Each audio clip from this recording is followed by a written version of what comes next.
আমাদের শুরু নবী না শেষ নবী? সকলের কাছে আমার প্রশ্ন, আমাদের নবীর পরে আর কোন নবী আসবে? জোরে কন, আরো জোরে, জোর হলো না? এই কথা যদি বাস্তব হয়, সত্য হয়, বাংলাদেশে একদল অমানুষ মানুষ নামের জানোয়ার, আমি জানোয়ার বললাম এই জন্যই, আবার অনেকে বলবেন হুজুর মানুষকে জানোয়ার বললেন, এটা আমার আগে আপনার আগে আল্লাহ ইঙ্গিত দিয়েছে। আল্লাহ পাক কোরআন শরীফে বলেছে, আল্লাহ তাআলা বলছে এমন এক ধরনের মানুষ আসবে তাদের ব্যবহার হবে জানোয়ারের মতো। এই দেশে আমরা জানি কোরআন হাদিস করে আমাদের শেষ নবীর পরে আর কোন নবী নাই, কিন্তু বাংলাদেশের এক জাতের মানুষ মুসলমান দাবি করছে এবং তারা বলে বেড়াচ্ছে নবীর পরে নবী আছে। আমি ময়দানে বলতে চাই, বাংলার জমিনে যারা বলবে শেষ নবীর পরে আবার নবী আছে, তারা মুসলমান নয়, তারা হলো এক জাতের কাদিয়ানি কাফের করে কথা, ঠিক কিনা? আমি ইউনুস স্যারকে বলতে চাই, আপনি বড় চেয়ার আছেন এই দেশে, যারা আবার বলবে নবীর পরে নবী আছে, অবশ্যই আপনার জবান থেকে, আপনার কলম থেকে, আপনার আইন থেকে করতে হবে। যারা বাংলার জমিনে দাঁড়িয়ে বলবে নবীর পরে নবী আছে, এদেরকে আপনি সরকারি ভাবে কাফের হিসেবে ফতোয়া দেওয়া লাগবে।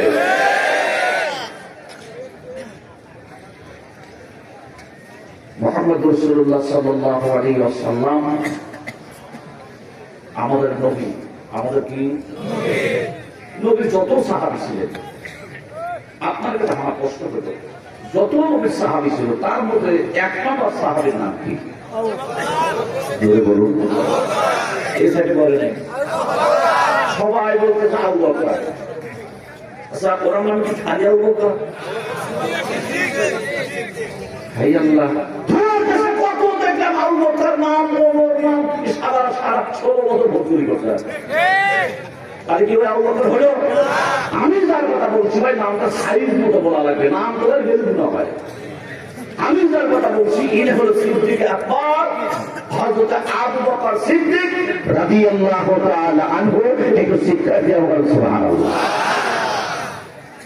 আবু বকর যখন ইসলাম কবুল করে নাই তখন তার বয়স 35 বছর। কত বছর? 37 বছর। তিনি মক্কাতে থাকেন।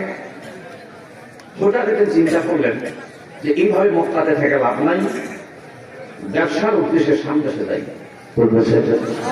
সামদেশে যাই, তেমনি ব্যবসার উদ্দেশ্য নিয়ে সামদেশে গেলেন। তখন ইসলাম কবুল আবু বকর করে খুব ভালো করে বোঝা লাগবে মুসলমান কারে বলে। আজকে তো বাংলাদেশে পাইকের হারে মুসলমান, ধরে কথা কেন? তোমরা নিয়োগ করে ব্যবসার উদ্দেশ্যে সামদেশে গেলেন। সেখানে গিয়ে একটানা 7 দিন ব্যবসা করলেন। কতদিন? 7 দিন ব্যবসা করলেন। একদিন সারাদিন ব্যবসা করে সামদেশের চটিয়ার ময়দানে গেলেন। উনি রাত্রিবেলায় ছোট্ট একটা পাথর, আবু বকরের ইতিহাস করে দেখবেন যে হযরত আবু বকরের জীবনে কোনদিন নরম বালিশ মাথার নিচে দিয়ে উনি ঘুমান নাই। আরো ধরে সেই আবু বকর ইসলাম কবুলের আগেই সামদেশে পাথর একটা মাথার নিচে দিয়ে রাত্রে ঘুমিয়ে থাকে। হঠাৎ করে আবু বকর স্বপ্ন দেখতেছে যে আকাশ থেকে একটা নক্ষত্র এসে আবু বকরের ডান পাশে নূর চুমকি দিচ্ছে। আপনি সবাই সুবহানাল্লাহ বলতেন। হাদিসে আছে মকসুদুল মুমিনি বেহেশতের সম্বলে কেতাবের মধ্যে আছে, যেই ব্যক্তি আশ্চর্য কথা শুনে সুবহানাল্লাহ ব্যবহার করবে, একবার সুবহানাল্লাহর বিনিময়ে শ্রোতার আমলনামায় আল্লাহ পাক 500 রাকাত নফল নামাজের সওয়াব দান করবে। হযরত আবু বকর স্বপ্ন দেখতেছে আকাশে নক্ষত্র ডান পাশে এসে চুমকি দিচ্ছে। মন ভেঙে গেল। তুলে দেখতে আমি দেখলাম চেতন পায়া উনি সেটা খুঁজে পেলেন। উনি আবার ঘুমিয়ে পড়লেন। কিছুক্ষণ পর স্বপ্ন দেখে যে আকাশ থেকে একটা নক্ষত্র এসে আবু বকর শিউরে দাঁড়িয়ে আবু বকরের নাম ধরে ডাকতেছে। অল্প করে গাও ভেঙে গেছে, লোম খারাপ হয়ে গেছে। দেখলাম কি হলো কি, আমি দেখলাম কি হলো কি, পায়ে তো হারালাম। আবু বকর দুই চোখের পানি করেছে, নিজেকে প্রশ্ন করতেছে, আমি দেখলাম কি হলো কি, আমি পায়া দম হারালাম, একই স্বপ্ন দুইবার কেন দেখলাম আমি পায়া দম হারালাম। ডান দিকে তাকায় নক্ষত্র বোঝা পায় না, বাম দিকে তাকায় নক্ষত্র বোঝা পায় না। আবু বকর ভ্রমণ পাগল হয়ে গেছে। এই টেনশন আবু বকর রাতে পড়ায়, প্রতিদিন আবু বকর ঘুম থেকে উঠে ব্যবসায় যায়, কিন্তু ওই যে সকাল হয়ে গেল, ওই স্বপ্নের টেনশনে ব্যবসা বন্ধ হয়ে গেছে, আর ব্যবসায় বকার যায় নাই। ধরে সুবহানাল্লাহ। ঠিক দুপুর টাইমে আবু বকর ওই জায়গায় বসে বসে কাঁদতেছে, কান্দার কারণে চোখের নিচে কালো দাগ পড়ে গেছে। আবু বকর তখন কাঁদতেছে, আমি কি দেখলাম, আমি পায়ে তো হারালাম, দেখলাম কি হলো। হঠাৎ করে ওই রাস্তার সামনে একজন খ্রিস্টান পাদ্রী নজর করে দেখে আবু বকর নামের যুবকটা, মক্কা থেকে আসা যুবকটা ব্যবসা করে সামনেছে, কিন্তু আজকে দুপুর হয়ে গেল ব্যবসায় যায় না, কিন্তু বসে বসে আবু বকর কাঁদতেছে। পিছনে মানুষ শুনতেছে কি আওয়াজ যায়। এই আল্লাহর গোলাম খুব খেয়াল করে রাখবেন।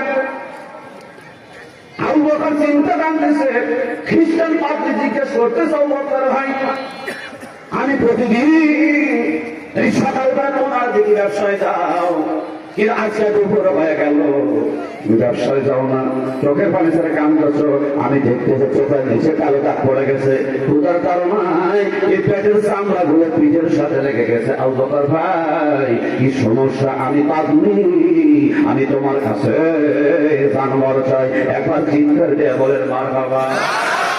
আবু বকর বলে, পাগলি ভাই, আমি যে আপনার মতো একজন বিচক্ষণ ব্যক্তি খুঁজতেছি, আমার মনের কথাগুলো বলবো, এই মানুষ এখন পর্যন্ত পাই না। আয় আয় পাত্রী যখন সামনে দাঁড়ায়, আবু বকর দুই চোখের পানি করে ছেড়ে বলতেছে, পাত্রী ভাই, আমি গত রাতে আমি একই স্বপ্ন দুইবার দেখলাম। কয়বার দেখলো? একই স্বপ্ন দুইবার দেখলাম। পাত্রী বলতে, আবু বকর ভাই, তুমি আমার জাতি ভাই, আমি তোমার জাতি ভাই, তোমার যে খোদা আমারও সেই খোদা, তোমারও 360 খোদা, আমারও 360 খোদা, কোন অসুবিধা নাই, কি স্বপ্ন দেখলে আমি জানবার চাই। আবু বকর চোখের পানি ছেড়ে বলতে, পাত্রী ভাই, আমি আকাশে নক্ষত্র দুইবার স্বপ্ন দেখেছি।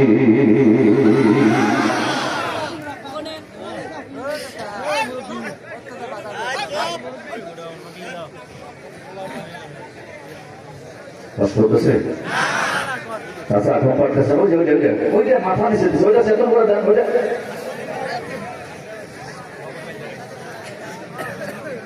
রাত্রি গভীর হয়ে গেছে, শয়তান করছে যে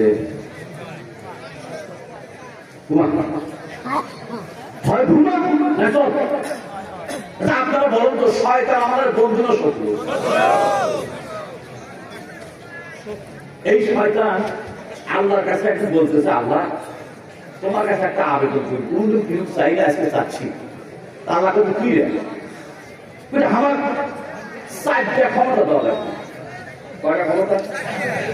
আল্লাহ করতে 4টা কি কয়, আমি তোমার বান্দার ডান দিক থেকে ধোকা দেবো গুনাহ করার জন্য, বাম দিক থেকে ধোকা দেবো গুনাহ করার জন্য, পিছন দিক থেকে ধোকা দেবো গুনাহ করার জন্য, সামনে থেকে ধোকা দেবো গুনাহ করার জন্য। এটা আমার এই পাওয়ার তোমার দেওয়া লাগবে। আল্লাহ করে দিলেন না,